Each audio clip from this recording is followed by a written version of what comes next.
조금 추운 것 같습니다. 그렇죠? 예, 좀 꺼주시죠. 예. 2장 1절에서 10절 말씀까지 교독합시다. 예. 하나 더 끄시도 돼. 하나 더 꺼주세요. 2장 1절에서 10절 말씀까지 교독하겠습니다. 1절 제가 먼저 봅니다. 그는 허물과 죄로 죽었던 너희를 살리셨도다.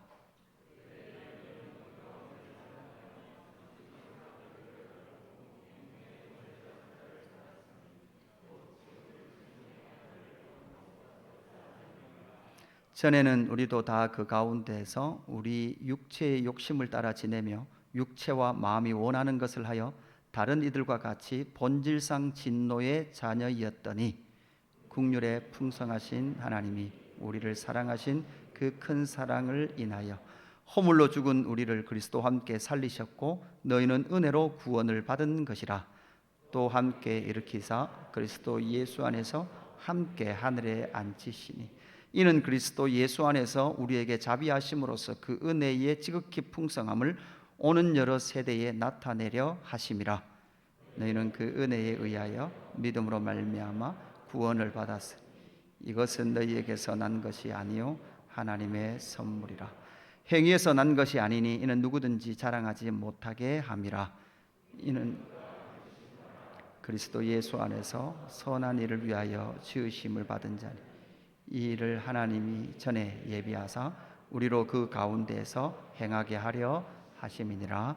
아멘. 오늘 에베소서 2장 1절에서 10절 말씀까지 해서 그때라는 제목으로 말씀을 나누겠습니다.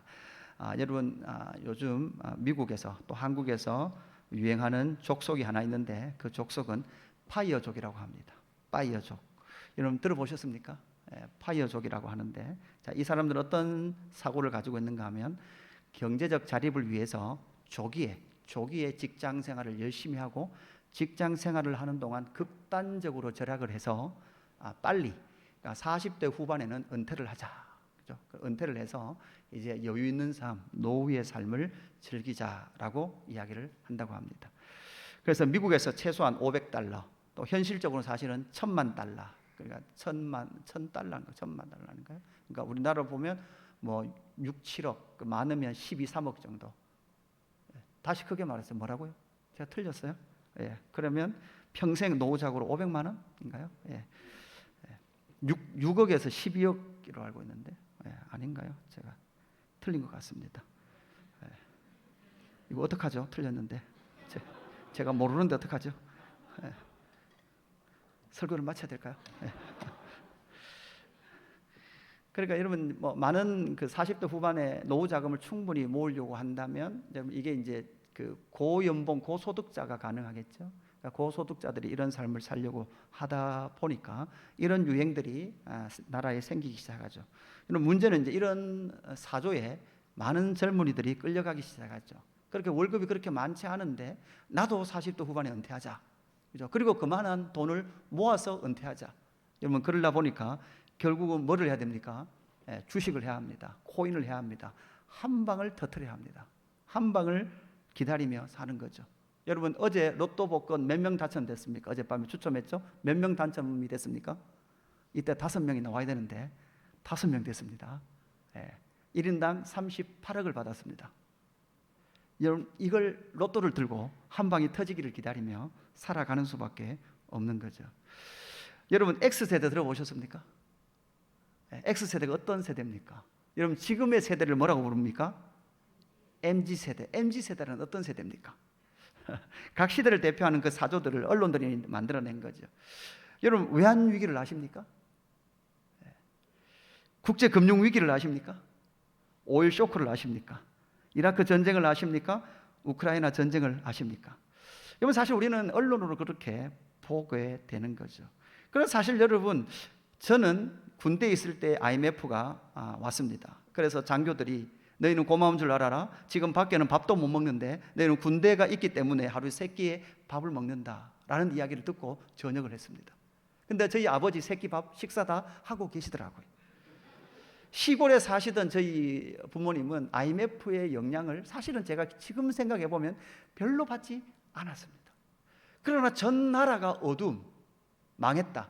끝났다라는 절망과 이제는 앞으로 돈을 더 모아서 안정적인 삶을 준비해야 된다는 생각에 모든 사람들이, 모든 국민이 사로잡히게 되었던 거죠. 때로는 뭔지도 모른 채 이런 세대입니다라는 그 정의에 내가 그런 줄 알고 살아가고, 때로는 국가에 달러가 부족합니다라는 말에 내 마음이 흔들리기도 합니다. 여러분, 크리스마스 실 들어보셨습니까? 적십자 회비 들어보셨습니까? 어떻게 쓰이는지 아십니까? 보셨습니까? 여러분, 저는 아직도 500원 낸 기억이 납니다. 뭐냐? 평화의 댐. 뭔 줄 알고 500원 내셨습니까? 이것처럼 많은 언론과 시대적 사조 가운데 우리는 떨리기도 하고 어두워지기도 하고, 그렇게 우리의 삶이 사로잡혀가는 것을 많이 우리는 경험했습니다. 이런 혼돈의 시대, 이 혼란의 시기 가운데 바울은 에베소서 1장에 너희 성도들아, 교회들아, 너희는 어둠 속에 살아가는 것 같지만 그러나 너희들은 이미 하늘에 속한 모든 신령한 복을 받았다라고 선포하고 있습니다. 여러분, 예수 그리스도를 믿는 자들은 뭐를 받았다고요? 하늘에 속한 모든 신령한 복을 받았습니다. 여러분, 그 하늘에 속한 모든 신령한 복이 무엇이었습니까? 4가지 정도로 정의를 했습니다. 창세전에 하나님이 우리를 택하셨습니다.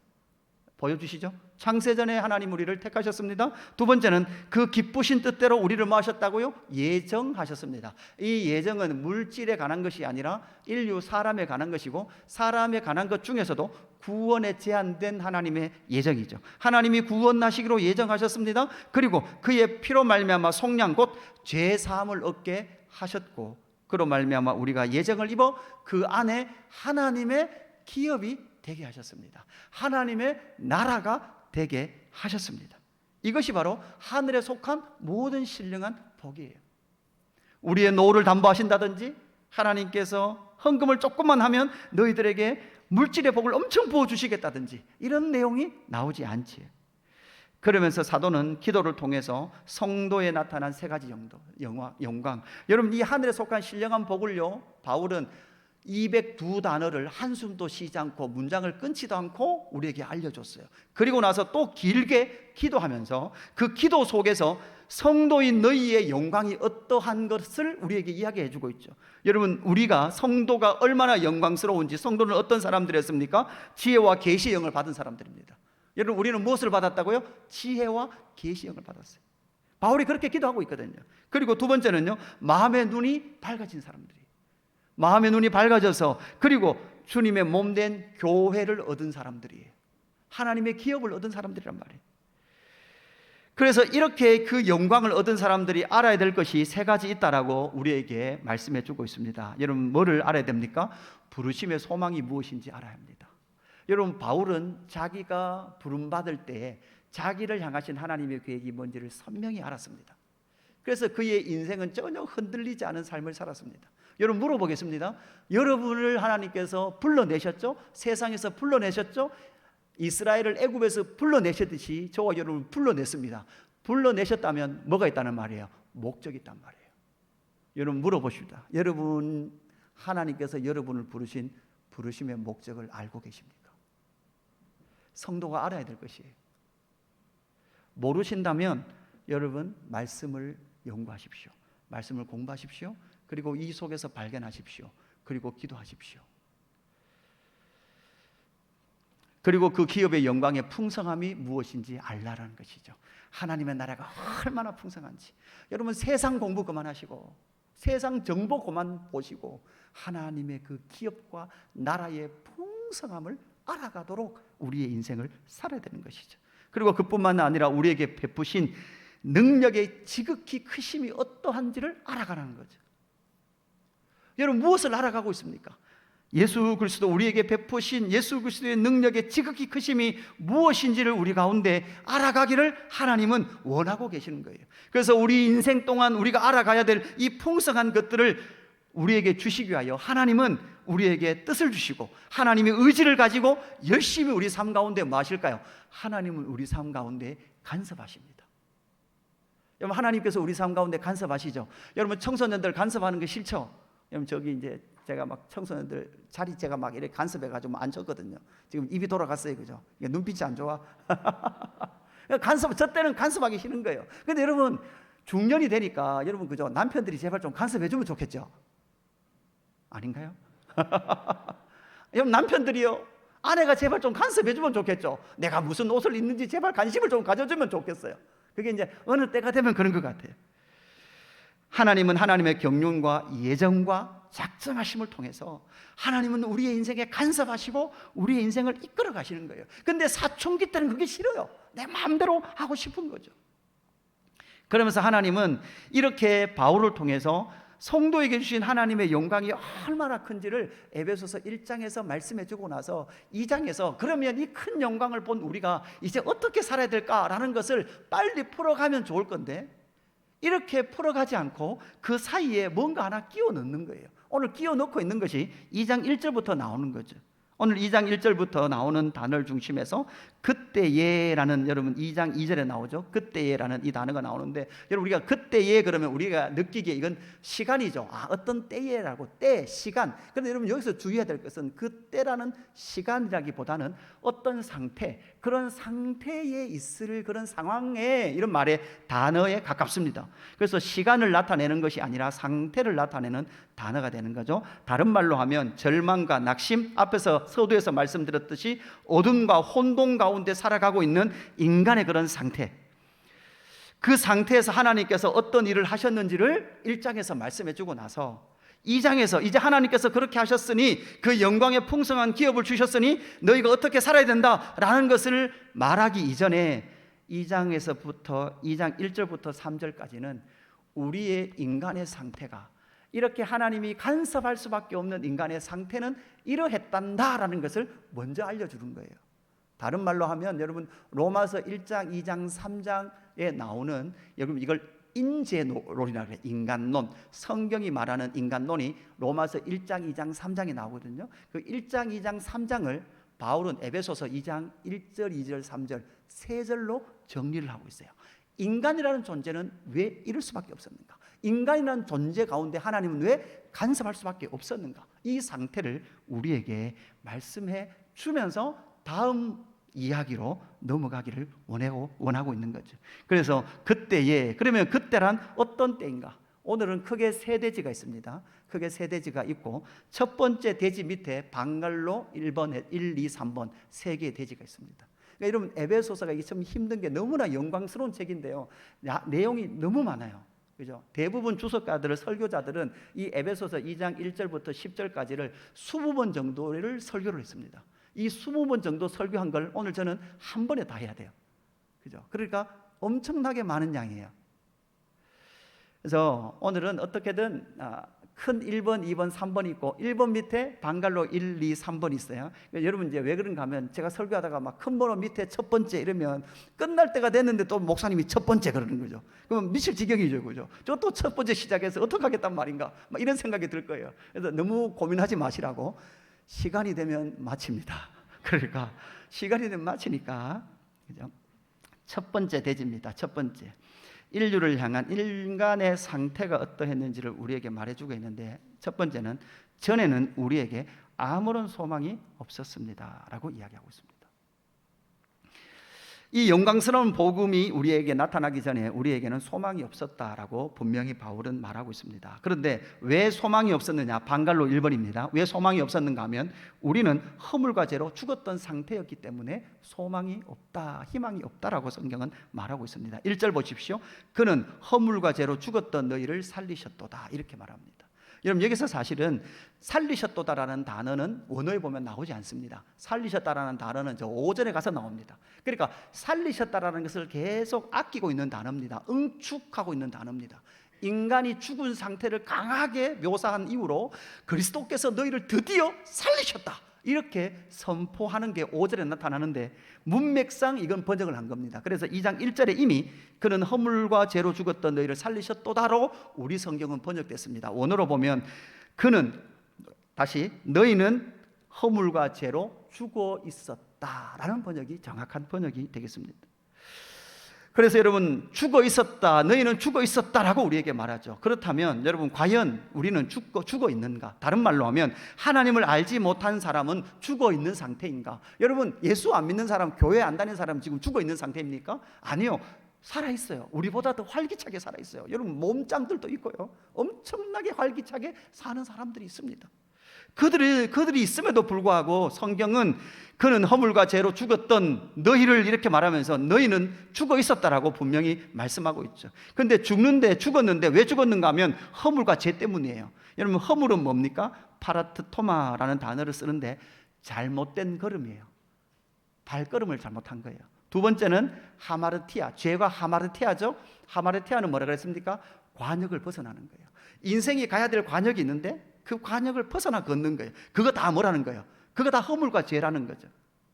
여러분, 우리는 도덕, 윤리적 죄를 말해요. 그런데 성경은 그 윤리와 도덕은 뿌리적인 죄의 근원에서 나타나는 죄악의 하나의 현상들이고, 근본적인 죄는 우리의 발걸음을 잘못 걸었을 뿐만 아니라 우리는 관역에서 벗어난 그 인생을 살았기 때문에 그것을 뭐라고 말한다? 죄라. 죄는 곧 뭡니까? 사망이다, 죽음이다라는 것을 우리에게 말씀해 줍니다. 그래서 여러분, 우리는 이 말씀에서 우리를 어디로 옮겨가야 하는가 하면 에덴 동산으로 옮겨가야 합니다. 여러분, 에덴 동산으로 옮겨가서 우리가 생각을 해봐야 합니다. 하나님께서 선악과 나무를 주시고 그 열매를 먹을 때 어떻게 된다 했습니까? 정령 죽으리라. 너희는 정령 반드시 죽는다라고 말씀을 했습니다. 그런데 여러분, 첫 번째 아담이 먹었습니다. 여러분, 먹었을 때 아담이 바로 죽었습니까? 안 죽었습니까? 아담은 죽지 않았습니다. 아담은 안 죽었어요. 아담은 창세기 5장에 가야 그의 죽음의 족보가 나오는데 900년 이상 살았습니다. 먹으면 죽는다면서요. 안 죽었잖아요. 그런데 선악과를 먹음을 통해서 아담에게 일어났던 일이 있습니다. 여러분, 무엇이었습니까? 언제든지 하나님을 만날 수 있고 하나님을 향할 수 있었던 그 길이 단절됐습니다. 하나님과의 관계의 단절입니다. 그뿐만 아니라 너는 내 뼈 중에 뼈요 살 중에 살이라고 말했던 하와와 관계가 단절돼요. 저 여자 때문에 라고 단절됩니다. 그뿐만 아니라 피조 세계와의 관계도 단절되어 버립니다. 엉겅퀴를 냅니다. 잡초를 냅니다. 땀을 흘려야만 먹고 살 수 있는 그 폐허가 된 그 땅을 발견하게 되는 거죠. 그러니까 결국은 선악과를 먹음을 통해서 하나님과의 단절, 인간과의 단절, 피조물과의 단절을 통해서 하나님께서 인간을 만들어 놓으신 가장 중요한 요소였던 영혼이 어떤 상태로? 죽음의 상태로 갔다는 거죠. 데살로니가 후서에서 우리 분명히 공부했습니다. 여러분, 영과 혼과 육이라고 그랬어요. 성경은 대부분 영혼으로 묶어 쓰고 있는 영혼, 그 영혼이 죽었기 때문에 하나님과의 관계가 단절됐을 뿐만 아니라 인간과의 관계도 단절되고 피조물과의 관계도 단절된 그 인간은 결국은 창세기 5장에 가니까 모든 인생의 족보들이 뭐로 끝나요? 죽었다, 죽었다, 죽었다. 낳고 살다가 죽었다, 낳고 살다가 죽었다라고 끝나고 있는 창세기 5장의 죽음의 족보를 만나게 되는 거죠.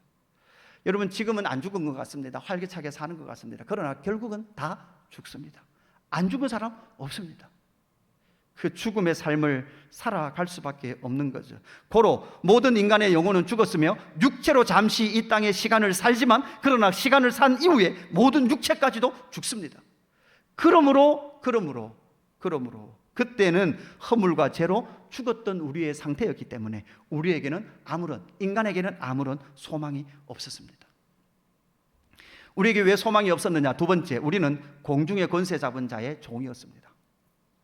2절 말씀 보십시오. 2절. 그때에 너희는 그 가운데서 행하여 이 세상 풍조를 따르고 공중의 권세 잡은 자를 따랐으니 곧 지금 불순종의 아들들 가운데에서 역사하는 영이라, 이렇게 말합니다. 여러분, 여기서 핵심은 공중 권세 잡은 자입니다.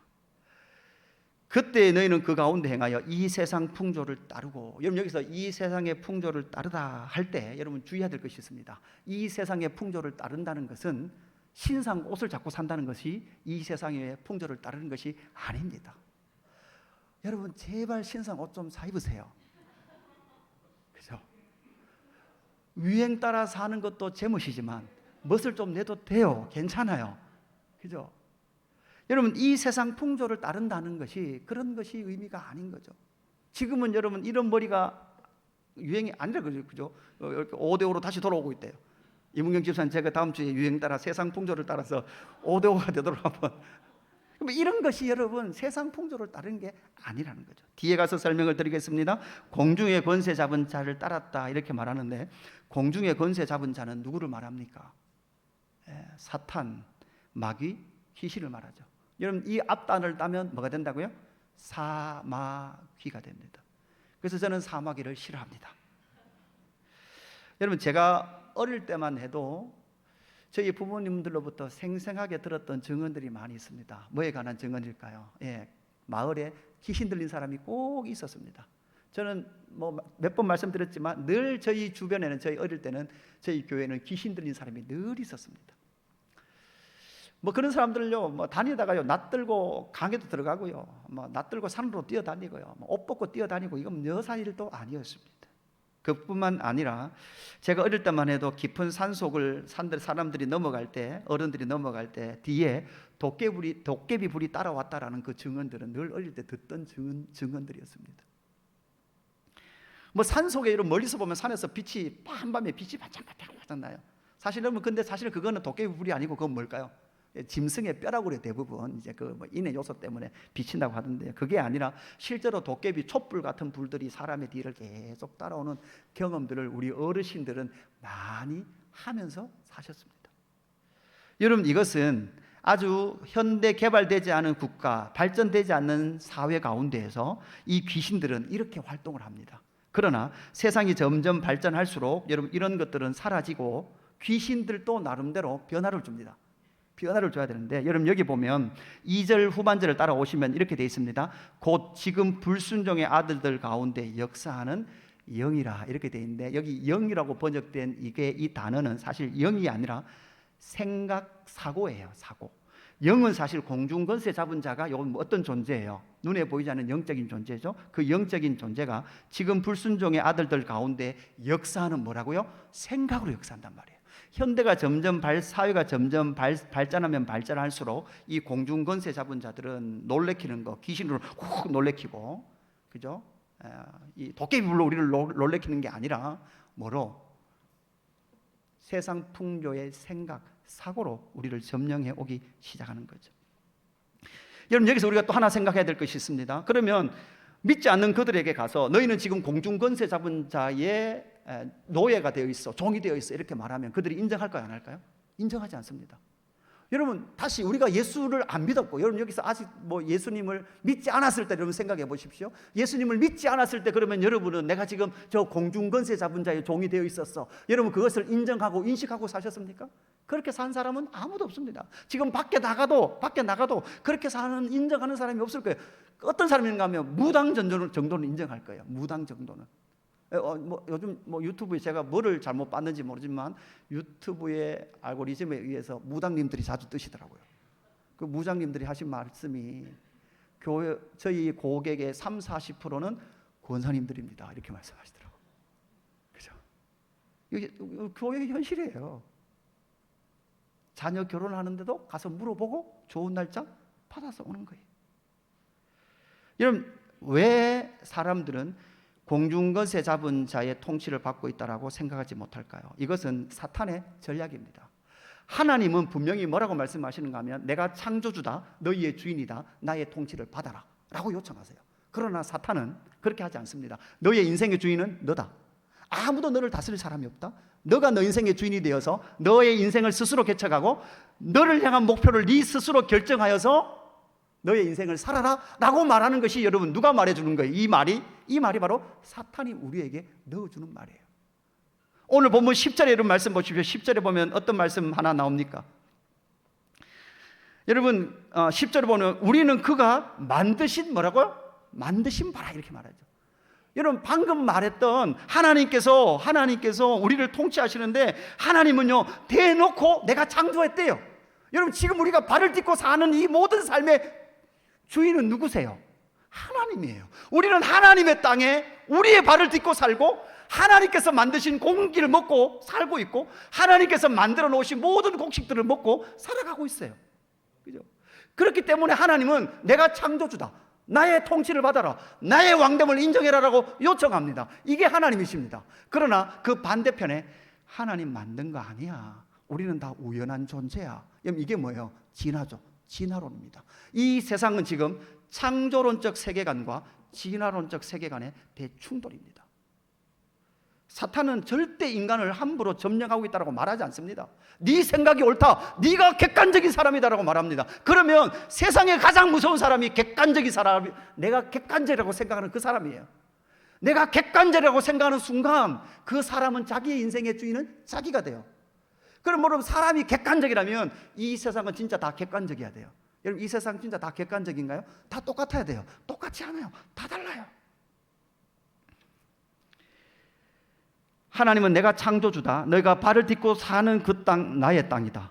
너는 내가 의미를 담아 만들어 놓은 존재다. 너는 나의 목적을 따라 살아야 된다. 이게 하나님께서 요구하는 요구입니다. 그러나 사탄은 이거 요구한다 안 한다? 요구를 안 하니까. 요구를 안 하고 네가 주인이야. 네 뜻대로 살아야 돼. 너 잘할 수 있어. 라고 끊임없이 우리의 나를 의존하는 삶을 살도록 끊임없이 이끌어가면서 내가 내 인생의 주인으로 인식시키는 게 누가 하는 일이에요? 사탄이 하는 일이었단 말이에요. 그래서 누구도 이 안 믿는 사람들 중에 나는 공중권세 잡은 자의 통치를 받고 있어라고 인식할 수 있는 사람은 아무도 없는 거예요. 다른 말로 하면 하나님 통치 안 받으면 다 뭘까요? 공중권세 잡은 자의 통치를 받는 거예요. 둘 중에 하나밖에 없습니다. 중간지대는 없습니다. 그러나 인간은 하나님을 떠남으로 말미암아 하나님의 통치를 싫어합니다. 하나님의 간섭을 원하지 않습니다. 인간은 원래 하나님을 향해 얼굴을 들고 하나님과 얼굴을 대면해야 될 존재임에도 불구하고 타락 이후 인간은 하나님의 얼굴을 피하여 도망하는 것이 본성이었습니다. 불나방과도 같습니다. 불이 있고 그것을 타는데도 불구하고 자기의 몸을 내맡길 수밖에 없는 그런 존재였죠. 그것을 요한복음 3장 19절에서 이렇게 말합니다. 그 정죄는 이것이니 곧 빛이 세상에 왔을 때 사람들이 자기 행위가 악함으로 빛보다 뭐를요?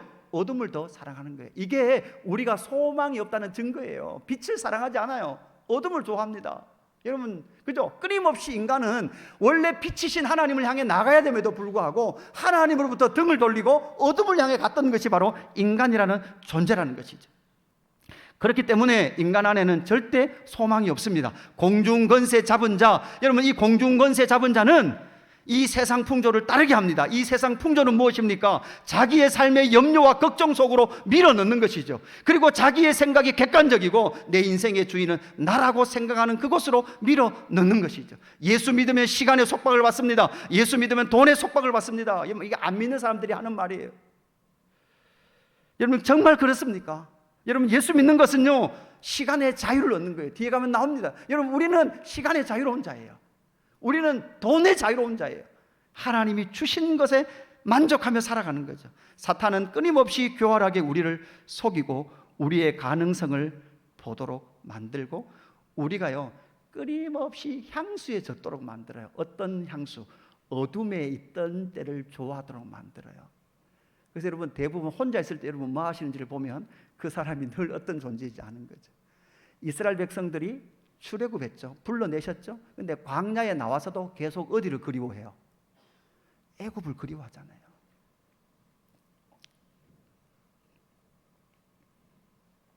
제가 50대들 뭐 이렇게 모시고 하노이 정탐 여행을 간 적이 있거든요. 이거 말씀드린 적이 있죠, 그죠? 모시고 갔어요. 갔는데요, 야, 이 50대 어르신들이 막 하노이를 얼마나 사랑하는지, 베트남을 얼마나 사랑하는지, 저는 갔다 와서 다 선교사로 갈 줄 알았어요. 막 하노이 야, 진짜 막, 그러니까 막 하노이 시내를 막 활보를 하시면서 막 그렇게 너무 좋아하시더라고요. 음식도 다 맛있다 그러고. 그런데요, 나중에 알게 됐잖아요. 그게 하노이를 사랑한 게 아니라 여러분 뭘까요? 옛 향수에 취하셨던 거예요. 여러분, 보온물통 이렇게 누르면 물 나오는 거 아십니까? 뜨거운 물 나오는 거. 보온물통인데 이렇게 들고 다니는 플라스틱 있죠. 왜? 주황색도 있고 파란색도 있고. 지금 끄떡끄떡 하시는 분들은 옛날 사람들이에요. 그러니까 하노이 가니까 70년대, 그 다른 말로 하면 자기가 젊을 때 풍토들이, 풍경들이 펼쳐지니까 너무 좋은 거예요. 그러니까 하노이의 그 선교적 사명의 마음이 녹아내린 게 아니고, 그죠? 옛 추억에 녹아내리더라고요. 결국은 하나님께서는 인간을 향하여서, 그렇게 육신을 쫓아가는 인간을 향해서 예레미야 17장 5절에 이렇게 말씀하죠. 여호와께서 이와 같이 말씀하시니라. 무릇 사람을 믿으며 육신으로 그의 힘을 삼고, 육신으로 그의 힘을 삼는 거예요. 사탄이 뭐라고 말하냐? 계속 네 육신의 힘으로 살라는 거예요. 너 잘한다, 너 육신 잘한다, 너 계속 그렇게 젊을 거야, 계속 일 더 벌려라, 더 크게 꿈꿔라, 그죠?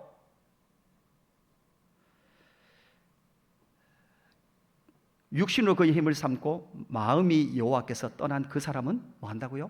저주를 받을 것이라. 여러분, 분명히 이해하십시오. 이 땅에서 저주 안 받고 하나님을 떠나서 자기의 힘을, 육신의 힘을 믿고 사는데도 불구하고 이 세상에서도 승승장구하면 그 사람은 영원의 저주를 받을 겁니다. 여러분, 세상은 뭐라고 말합니까? 사람을 믿으십시오, 육신의 힘을 믿으십시오, 그것을 의지하고 사십시오 라고 성경은 가르칩니다. 이게 뭐라고요? 세상의 풍조라는 거예요. 7절, 그러나 무릇 여호와를 의지하며 여호와를 의뢰하는 그 사람은 복을 받을 것이라. 여호와를 의지하고 여호와께 의뢰하고 여호와께 묻는 거예요. 하나님 어떻게 살아야 됩니까? 하나님 어떻게 결정해야 됩니까?를 묻는 그 사람은 복되다는 거예요. 이 말씀을 하신 이후에 예레미야 17장 9절에 만물보다 거짓되고 심히 부패한 것은 뭐라고요? 마음이다라는 말씀이 이때 나오는 거예요. 그죠? 의인은 없나니 하나도 없는 그 상태. 그러니까 모든 사탄의 종로를 하는 그들은 하나님을 의뢰하지 않고 의지하지도 않은 채 자신의 육신의 힘과 사람을 의지하며 살아가는 그 상태가 결국은 공중권세 잡은 자의 통치 아래 있는 자의 삶이다라는 것을 우리에게 말씀해 주는 거죠. 그로 말미암아 세 번째, 우리는 본질상 뭐였다고요? 진노의 자녀였습니다. 3절 보십시오. 전에는 우리도 다 그 가운데서 우리의 육체의 욕심을 따라 지내며 육체와 마음이 원하는 것을 하여 다른 이들과 같이 본질상 진노의 자녀였더니, 이렇게 말합니다. 결국 여러분, 육체의 욕심을 따라 지내고 육체와 마음이 원하는 것들을 하는 것, 여러분, 이게 누가 알려주는 거라고요? 사탄이 알려주는 거라고. 공중권세 잡은 자가 말해주는 거라고요. 하나님께서 만드신 세상에 자기들이 삶에도 불구하고 하나님을 거부하고 자기가 스스로 왕되어 살려고 하는 그 욕심, 그 육체의 욕심, 마음이 원하는 것, 이것이 바로 세상 풍조요, 그들의 욕심이다라는 것을 우리에게 분명히 말씀합니다. 그러면서 이렇게 사는 자들은 본질상 진노의 자녀예요. 여러분, 진노라는 것은요, 심판을 의미하거든요. 뭔가 갱생이 아니라 끝났다는 것을 말합니다. 여러분, 이 로마서 1장, 2장, 3장을 읽어보면 성경이 말하는 그 인간론은요, 어떻게 인간을 이렇게 무가치하게 볼까? 희망이 없어도 어떻게 이렇게 희망이 없이 볼까? 이런 생각이 들 수밖에 없는 인간론을 성경은 말합니다. 여러분, 현대 이 학문에 이 자연과학적으로 이 공학 계열로 영향을 많이 미친 게 전자공학하고 생명공학이라고 그래요.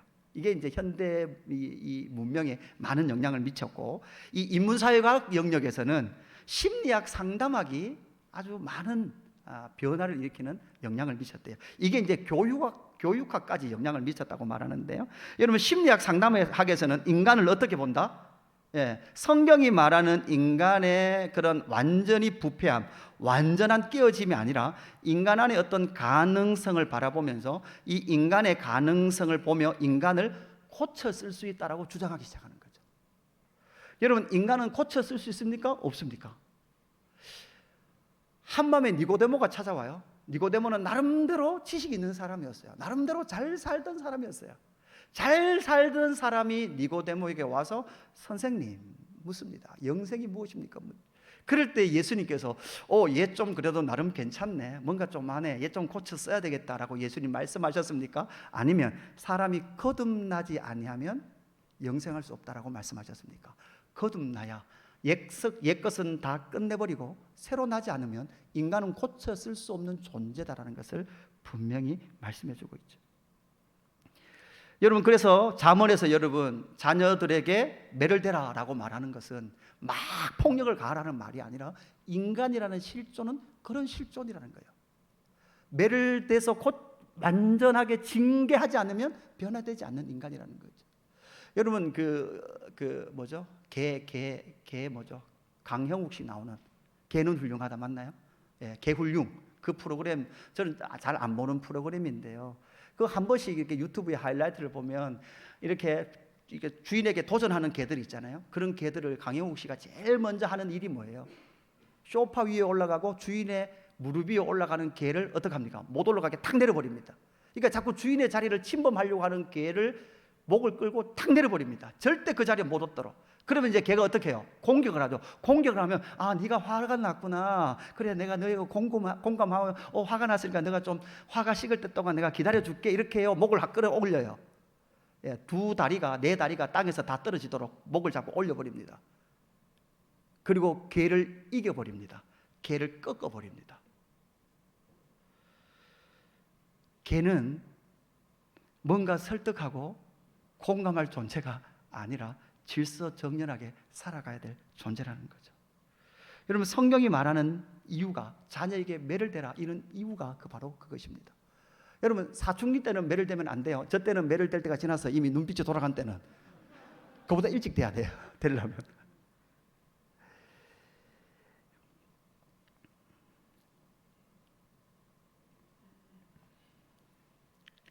여러분의 자녀들이 우는 것이 무섭습니까?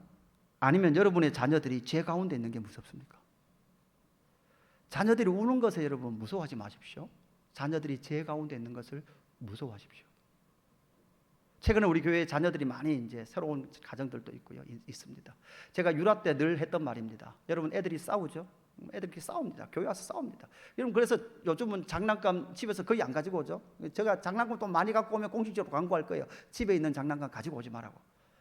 여러분 아이들이 차를 한 대 가지고 올라 하면 차를 유치부 아이면 유치부 아이들 다 줄 만큼 가지고 오세요. 그죠? 장난감 때문에 싸우거든요. 그러면 애들이 싸우면 여러분 어떻게 해야 돼요? 여러분, 부모님 중에 거기 들어가서 누구의 시시비비를 가리려고 하는 부모들이 있어요.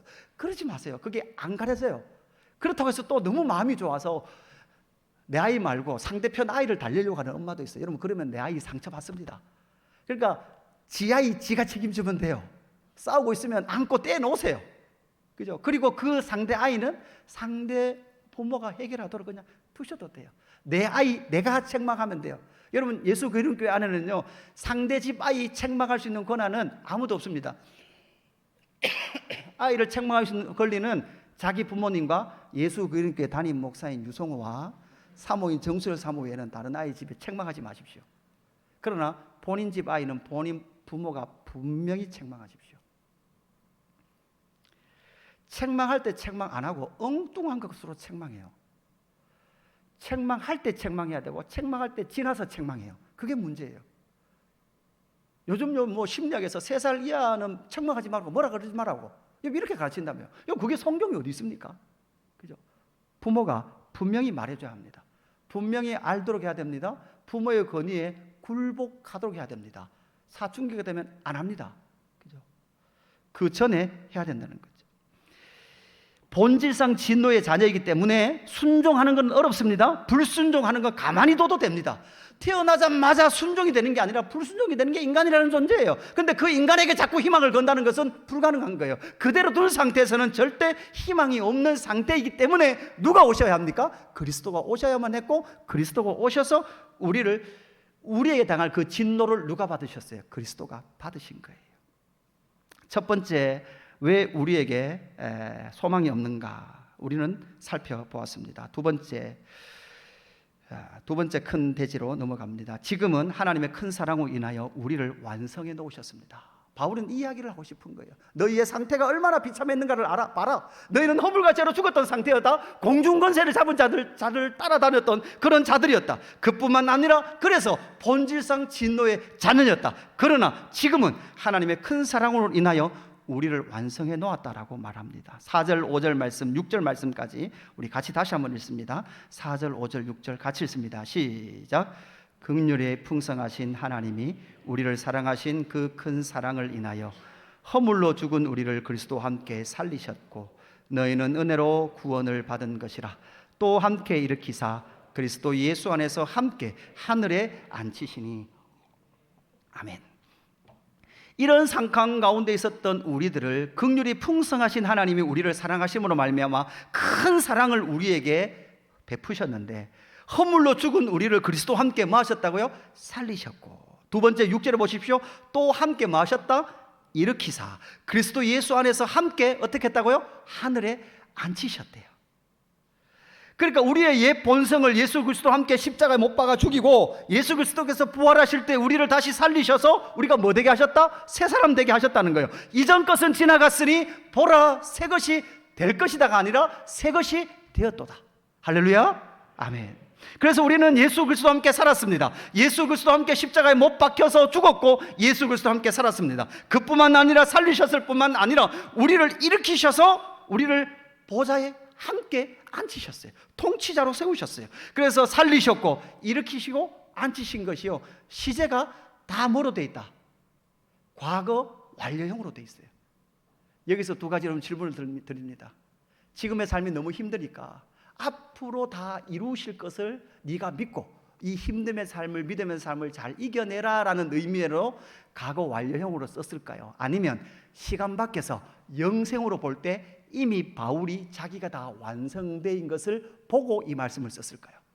지금은 아니지만 이렇게 될 것을 믿고 과거 완료형을 썼을까요? 아니면 시간 밖에서 봤을 때 이미 다 이렇게 되어 있는 걸 바울이 봤을까요? 두 번째입니다. 두 번째. 우리는 시간 안에 보이니까 내일이 보이지 않지요? 그러나 여러분 시간 밖에서는 뭐가 보일까요? 하나님의 전체 경륜이 다 보입니다. 이건 1차원, 2차원, 3차원, 4차원을 넘어선 이야기입니다. 이게 성도의 시간의 개념입니다. 영생은 영원히 사는 게 아닙니다. 영생은 시간 밖으로 나가는 겁니다. 시간의 제한을 받지 않는 상태로 나가는 거죠. 그래서 하나님께서 부활체로, 완전한 부활체로 살려놓은 그 상태로 째깍 시간이 가지 않기 때문에 늙지도 않고 아프지도 않는 영원한 그 젊음의 상태와 아름다움의 상태가 유지될 수 있는 그곳, 그것이 바로 영생이라는 곳이에요. 바울은 분명히 너희가 힘드니까 앞으로 이렇게 하실 거니까 그걸 믿고 너희가 이렇게 힘듦에 믿음을 지켜라 라고 말한 것이 아니라 이미 우리를 이루어 놓으실이 아니라 놓으신 그 영광을 봄으로 말미암아 과거 완료 형태의 시제를 이 본문에 그대로 사용하고 있더라라는 것이죠. 그래서 여러분 저는 바울이 지금 에베소서를 쓸 때 상황을 좀 살펴보기로 하네요. 여러분 지금 바울이 에베소서 쓸 때 지금 어디 가 있었습니까? 로마의 죄인의 신분으로 가 있었습니다. 3차 선교 여행을 마치고 예루살렘으로 갈 때 사람들이 다 말했습니다. 당신 지금 예루살렘 가면 체포됩니다. 바울도 알고 있었어요. 그런데도 불구하고 예루살렘에 가서 실제로 체포가 됐습니다. 그리고 가이사랴에서 2년 동안 재판을 받았습니다. 그리고 재판을 받을 때 그냥 계속 있었으면 그는 풀려날 수도 있었습니다. 그러나 그는 꼭 어디로 가야 했습니까? 로마를 가야 했습니다. 그뿐만 아니라 어디까지 가야 돼요? 스바나, 땅끝인 스페인까지 가야만 했습니다. 그래서 그는 죄인의 신분, 죄수의 신분으로라도 로마로 가고자 그는 상수했습니다. 로마의 감옥에서 뭐를 썼습니까? 에베소서를 쓰고 있습니다. 그런데 이 에베소 성도들 향하여 바울은 이 편지를 썼음에도 불구하고 바울은 이 편지를 쓸 때 끊임없이 자기는 많은 권리를 포기했다.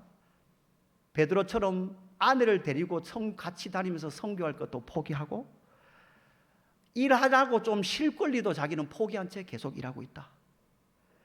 그렇게 하는 것은, 내가 그 권리를 포기하는 것은 너희에게 본을 보이기 위해서라는 권리를 포기하고 있다. 그뿐만 아니라 고린도후서 1장 8절에 보면 뭐라고 말합니까? 형제들아, 우리가 아시아에서 당한 환난을 너희가 모르기를 원하지 아니하노니. 여러분, 아시아에서 당한 환난이 어디에서 당한 환난이에요? 아시아의 대표 도시 에베소거든요. 바울이 에베소에서 환난을 당했는데 힘에 겹도록 심한 고난을 당하여 살 소망까지 끊어지고, 얼마나 많은 고난을 당했는가 하면 살 소망이 끊어져요. 사업하다가 망해서? 아니에요. 선교하다가 살 소망이 끊어질 만큼 힘들어요. 선교하는데 육체의 가시 때문에, 질병 때문에 하나님 앞에 고쳐달라고 3번이나 기도했는데 하나님 뭐라 그래요? 네 은혜가 족하다. 그 기도도 응답도 안 해주셔요. 9절 보십시오. 우리는 우리 자신이 사형 선고를 받은 줄 알았으니 이는 우리로 자기를 의지하지 말고 오직 죽은 자를 다시 살리신 하나님만 의지하게 하려 하심이라. 그러니까 사형 선고를 받은 것 같은 그 현실 속에서도 그 모든 아픔과 고난과 역경을 하나님께서 나의 이 고난을 통하여 하나님만 의지하도록 나를 이렇게 만드는구나 라는 이 위대한 신앙의 고백을 어떻게 할 수 있었을까요? 어떻게 이런 고백을 할 수 있었을까요? 그죠? 여러분, 자식들이 아프거나 힘들면 진짜 살 소망이 끊어지는 것 같아요. 차라리 내가 죽었으면 좋을 것 같은 고난이 있어요. 그 고난 속에서도 그 고난을 어떻게 해석해내요? 하나님만 의지하도록 나를 빚어가시는구나 라는 이 신앙의 해석을 어떻게 할 수 있었는가 하면, 죽었던 나를 살리셨고 일으키셨고 예수 그리스도 함께 앉히셨다라는 그날에 이미 우리를 일어놓으신 그 영광을 봤기 때문에 절대 우리의 이 현세적 삶 가운데 어떤 파도와 흔들림이 있을지라도 그 고난을 이겨낼 수 있는 믿음이 바울 안에는 든든히 심겨져 있었다라는 사실이죠. 그뿐만 아닙니다. 이 고난만 힘든 게 아니라 디모데후서 1장 15절에 보면 이렇게 말합니다. 아시아에 있는 모든 사람이 나를 버린 이 일을 네가 안 하니, 이렇게 말하죠. 여러분, 디모데후서는 바울이 마지막 죽기 직전 2차 감옥에 투옥되어 있을 때 마지막으로 쓴 편지입니다. 그때 뭐라고 말하는가 하면, 아시아에 있는 모든 사람이, 여러분, 아시아에 있는 모든 사람, 아시아에 있는 교회가 어떤 교회예요? 에베소 교회잖아요. 에베소 성도들은요, 이 에베소서들을 잘 연구 안 했어요. 묵상 안 했단 말이에요, 이들은. 그러니까 저런 결론이 나오는 거예요. 아시아에 있는 모든 사람이 누구를 버려요? 바울을 버려요. 바울을 버린단 말이에요. 여러분, 바울을 버렸다는 말이 뭘까요? 아시아에 있는 에베소 교회가 교회의 문을 닫았다는 걸까요? 그 말이 아니라 디모데후서 1장 8절에 보면 이렇게 말합니다. 그러므로 너는 내가 우리 주를 증언함과 또는 주를 위하여 갇힌 자 된 나를 부끄러워하지 말고 오직 하나님의 능력을 따라 복음과 함께 말하고요, 고난을 받으라. 다른 말로 하면 아시아에 있는 에베소 교회가 감옥에 가 있는 바울을 어떻게 생각하는 거예요? 부끄럽게 생각하는 거예요. 예수 저렇게 유별나게 믿을 필요 없다는 거예요. 적당히 믿어야 되는 거예요. 적당히. 내 삶 적당히 살면서 지옥 안 갈 만큼만 믿으라는 거죠. 그뿐만 아니라 12절 이로 말미암아 내가 이 고난을 받되 부끄러워하지 아니하면 내가 믿는 자를 내가 알고 또한 내가 의탁하는 것을 그날까지 그가 능히 지키실 줄을 확신함이라. 여러분, 바울의 괴로움은 자기가 선교 현장에서 당했던 그 괴로움, 그뿐만 아니라 선교를 끝내며 그의 인생이 끝나는 그 시점에 자기의 열매라고 생각했던 에베소 교회가 바울을 부끄럽게 생각하는 거예요. 바울처럼 예수 믿을 필요 없다고 생각하는 거예요. 그렇게 말하면서 예수 믿으면 저렇게 고난당하는 것이 아니라, 바울처럼 고난당하는 것이 아니라 예수 믿으면 잘 된단 말이야. 예수 잘 믿으면 잘 된단 말이야. 이 세상에서 돈 많이 벌고 성공하고 땅 많이 사고 자식 잘 되고, 이게 진짜 복음이야 라는 그 물결이 지금 어디를 덮고 있는 거예요? 아시아를 덮고 있는 거예요. 그래서 유별나게 바울처럼 그렇게 믿을 필요가 없어. 바울의 더 아팠던 마음은 아마 이 마음이었을 것 같아요.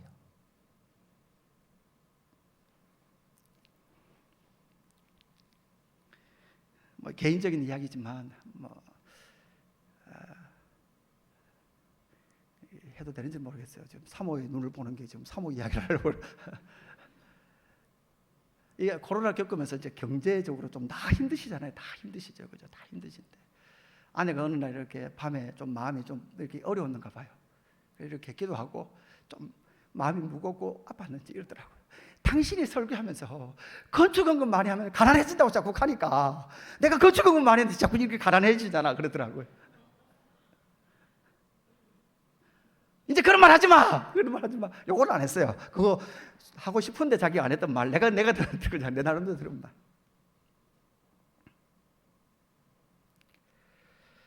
여러분, 이곳에 계신 모든 분들이 바울과 같은 그 삶을 함께 걸어가는 저와 여러분 되기를 주님의 이름으로 축복합니다. 여러분의 자녀들 대충 키우지 마십시오. 그리고 여러분 자녀들 부성애로 모성애로 키우지 마십시오. 아버지의 마음으로 키우십시오. 우리의 믿음의 선진 어르신들은요, 자식을 보면서도 끊임없이 모성애 부성애가 아니라 하나님의 부르심 앞에 이들을 세워놓고 키웠어요. 지금은 한둘밖에 없으니 대부분 자식을, 제가 볼 때는 여러분 대부분 모성애 부성애로 키워요. 하나님의 부르심으로 키우십시오.